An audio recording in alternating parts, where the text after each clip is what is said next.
Now, the first witness is expected to be called in the murder trial of former Bafana-Bafana captain Senzo Meyiwa.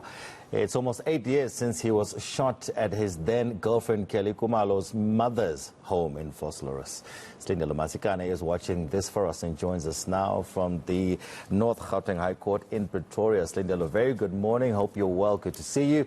Okay, so let's just recap a little bit. The trial officially started on Friday.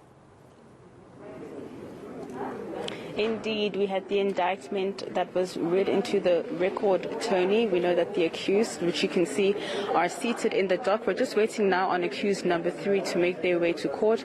You can see that the courtroom itself is surrounded by a very heavy police presence, as well as correctional services officials. But all the accused have pled not guilty to the charges before them. That is murder, attempted murder, possession of an unlicensed firearm, possession of ammunition as well as robbery with aggravated circumstances. We had those proceedings and the indictment read into the record last week Friday, but also their lawyer, Advocate Defo, raising issues around the safety of accused number 3. Advocate Defo represents accused 1 to 4, and he had brought in an application last week to try and have accused number 3 moved from the Khosumampuru prison because there are allegations that he is being tortured at that particular prison. I'm going to ask my colleague Tamia now to just take a walk, because you can see in the gallery we do have the family of Senzo Meyiwa who have made their way to court today, as well as their family lawyer from AfriForum, that is Advocate Kharinal, who is also here inside the courtroom. And of course, for the family, it's been 8 years or so in the making to try and get this process underway. And of course, we know it's starting on Friday for them was a bit difficult for them to actually come to court, but they are here today. Sanibonani Sisinijani. I'm here with Nomalanga Meyiwa as well as Zama Meyiwa. Sis Nomalanga, ngicela ungitshele nje njengomndeni nizizwa kanjani ngoba yonke into iqalile ngolesihlanu last week.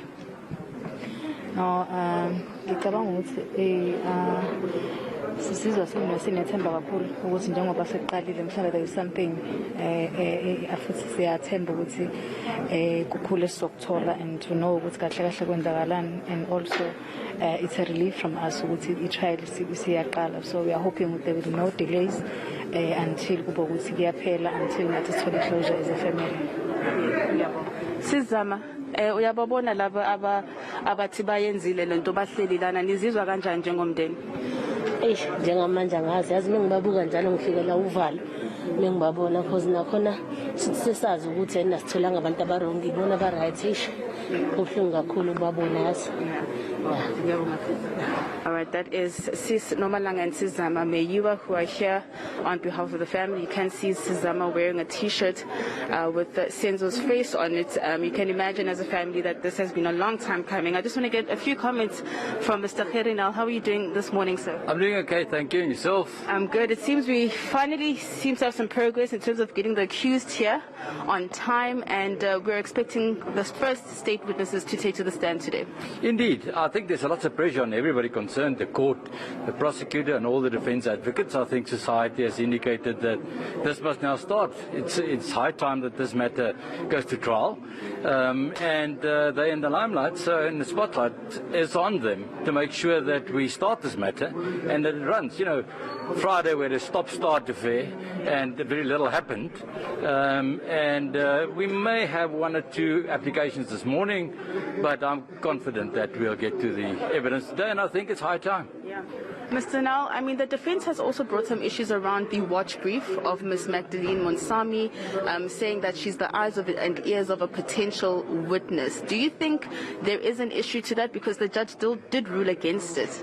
Yeah, no, I don't think there's anything in it. I've heard very peculiar applications on Friday that I had never heard before. So if I don't comment on it, please excuse me, because I've heard peculiar things. And no, I don't think anything that happened on Friday, any of the applications, will in any way affect the trial. All right, thank you so much. Thank you. All right, that is Advocate Gerina here in the North Gauteng High Court. We are expecting court proceedings to hopefully begin at 10 a.m. As you've heard from the advocate that there may be one or two applications. You can see in front of me, I'm going to ask Tammy to give you a picture. To my right is the state prosecutor, Advocate George Baloyi, who is leading the evidence of the state in this matter. When he was reading the indictment last week, he had mentioned that accused number 3, who is actually now in court, you can see in front of you, I hope Tammy is able to show you, where Advocate Diffo is consulting with his client.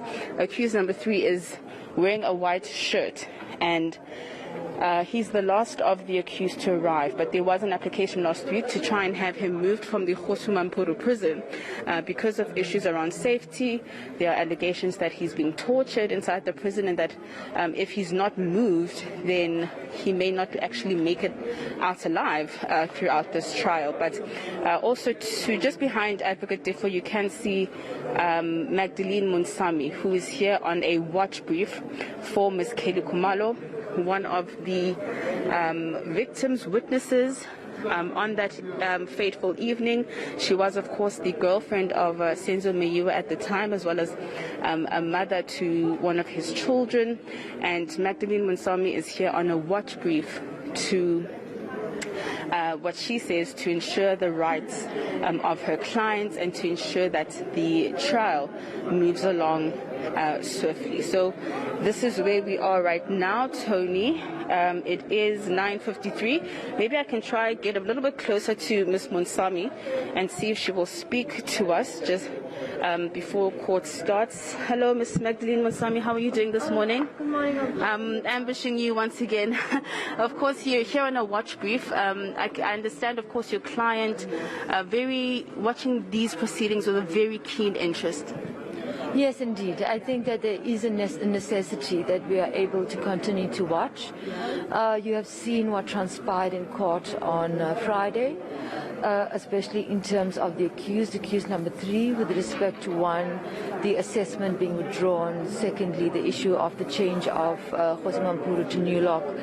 Thirdly, the circumstances surrounding the medical conditions, and then the harassment, and then the issues around, those are succinctly what is going on. So obviously today we are expecting the first witness. We are anticipating that ballistic report is going to be critical. As we heard from the submission of the prosecutor on Friday, that a shell was found in the kitchen which matched the firearm that was used and found in the possession of accused number 3. So we are anticipating, as watch brief, that we will be able to follow through the process of ballistic forensics as well as other witnesses that are called. We don't want to be in a position where in any way we are at the mercy of the court.